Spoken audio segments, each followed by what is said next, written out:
Inevitably, inexorably, Bernie Sanders lost the primary vote. He failed to become the Democratic nominee in the presidential election. How and why did this happen? For two very simple, but I dare say profound reasons that have been discussed at greater length on this channel in the past, back when I thought that the analysis might have some small chance of actually changing the course of events as they unfolded, with, again, all the inevitability and all the inexorability of a can of tomato soup rolling down a staircase. Thunk, thunk, thunk. The first thing is something that Bernie Sanders has in common with myself and has in common with Mitt Romney. In this life, you often have to choose if you'd rather lose the game playing by your own rules or win the game playing by everyone else's. What do I mean? Well, take a look at Mitt Romney. There are many snippets of interviews you can see here on YouTube from back in the days when Mitt Romney had a chance at becoming president of the United States, and they were asking him, either politely or impolitely, was he willing to reflect on Mormonism, the religion of his forefathers, but not the religion of his voters, not the religion of his constituency, not the religion of the country he was trying to lead. Was he able and willing to reflect on Mormonism and, find fault in it, admit wrongdoing, maybe admit atrocities in the past? Was he able to criticize or even reject this religion for the sake of that greater good that all politicians are supposed to aspire to represent? And Mitt Romney's answer was no, no, no, no. Mitt Romney would rather lose the election adhering to his own principles. Mitt Romney would rather lose playing by his own rules than win playing by everyone else's. If Mitt Romney really wanted to be president of the United States, he should be willing to reject Mormonism and convert to Judaism. He should be willing to go and get circumcised and wear a yarmulke.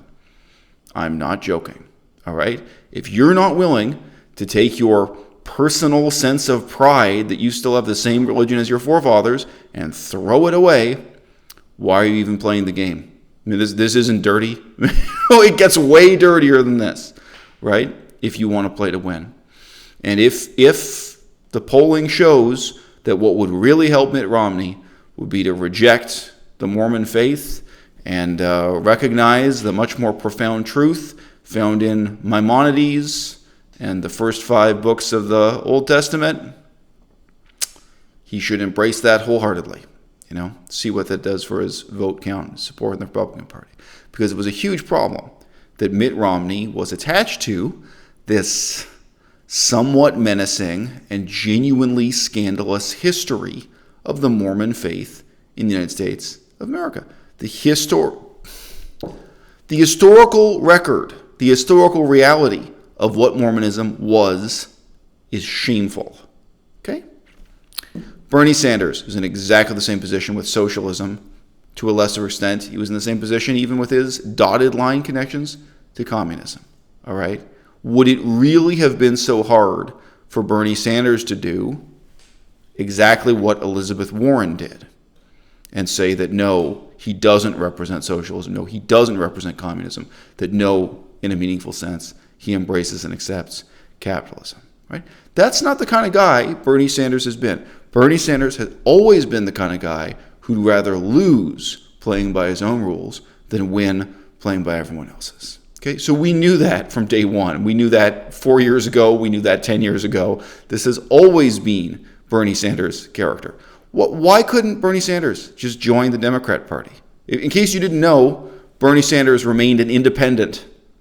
He remained not a member of the Democrat Party, but seeking the Democrat nomination. It's completely surreal. It's completely absurd. So he wants to cling to this principle where he doesn't recognize, he doesn't approve of the very party whose approval he's seeking, whose nomination he's seeking. This shows the same inflexible attitude. He wants to play games with words like democratic socialism and social democrat, right? And nobody wants to vote for, right? He's not willing to come out and say what, again, Elizabeth Warren says or any other politician says. He's not willing to come out and say, hey, socialism and communism may have been the religion of his forefathers, in the same sense that Mitt Romney comes from a Mormon background, but that's in the past now, that now and for the future, Bernie Sanders represents something different. Bernie Sanders maybe represents a version of compassionate capitalism that's not going to be alienating to voters. That would have been the way to play to win. But from day one, Bernie Sanders was deeply committed to playing to lose. And I said at the outset, this is something he has in common with Mitt Romney. I find fault myself in the same way. Every so often, people give me advice on how to have a hit video on YouTube. Of course, sometimes people are just idiots. They're giving you terrible advice. But once in a while, I get a suggestion. It's good advice. It would work. Get me 10,000 views or something on a video. But I'm not willing to do it. Like, I'd rather lose playing the game by my rules. I'd value my own sense of integrity, et cetera, more than I value winning playing by those other rules, whereby I'm being encouraged to play the game. Okay? Point 2 is real simple, but the implications for each of us, it's profound. Bernie Sanders started this race not just being further to the left than the majority of the American people. He was further to the left than the majority of members of the Democrat Party. So right from the outset, when you combine that with point 1, that he's an inflexible, unwilling to compromise, unwilling to adapt person, that he's a person who's unwilling to even adapt. He's unwilling to even use new rhetoric. He's unwilling to even change the packaging, the wrapping that's on the set of policy proposals he's pursuing. Right there, you have a very clear path to failure, and there's really no clear path to victory whatsoever. But what do you do? Let me ask you, what do you do in a democratic society if you know that now and for the future, for your whole lifetime, you're always going to be in the minority? You're always going to be on the losing side. Now, we have a contrast. For most of you in the audience, you were alive when this happened. If you think about the status of gay rights and homosexuality under Bill Clinton, and then the status of gay rights and homosexuality under President Obama, say, moving forward just a few years, year by year, all the politicians changed their position on this. And at the time Donald Trump was elected, even Donald Trump made very clear statements that he supports equal rights for gay people, gay marriage, and so on, that he's not an opponent of gay marriage and gay rights. That was within the Republican Party, a somewhat controversial aspect of the candidacy of Donald Trump. So on that particular issue, he's not right wing. Okay, the gay rights issue went from being very marginal, powerless, weak, voiceless, a minority within a minority, to being a dominant, victorious discourse. Okay? For most of us, for most of the people in this audience at least, the things we care passionately about put us in a voiceless, powerless minority within our societies, and we know we'll be there, definitely for the next 20 years, maybe for the next 50 years. You know what? It sounds absurd to say, what happens if you live in a society where nobody cares about healthcare reform? Well, you may, whatever the issues are you care passionately about.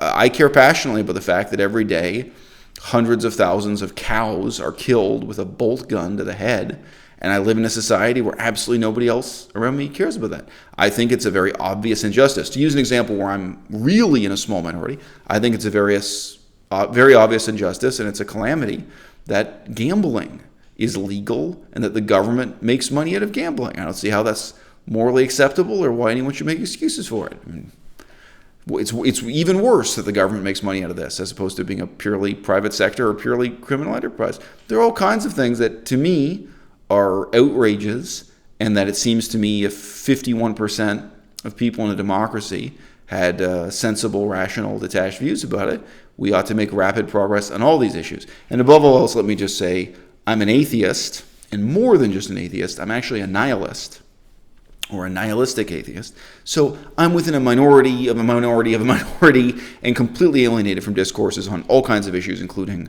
public education, health, diet, what have you, ecology, and so on, right? What is the way forward when you know that if you're not going to be dishonest, if you're not going to be Machiavellian, if you're going to be a person of principle, if you're going to be honest and consistent the way Bernie Sanders was, where you know that puts you in a position where you'll always lose, where you'll always be the minority with the minority, and the issues you care about may put you in a much smaller, weaker, voiceless minority than Bernie Sanders, okay? If you've been watching my channel for a long time, you already know the answer to that question. There is a way forward in a democracy, right? It's the same way forward that was taken by Mothers Against Drunk Driving, an issue that a puny percentage of people care about. Almost nobody cares about drunk driving. They built one of the most, effective, influential foundations in the history of the United States of America or in the history of the world. They really changed not just legislation. They changed the way people all over America spend their time on Friday and Saturday nights. They changed the way the taxi industry works, the way the entertainment industry works.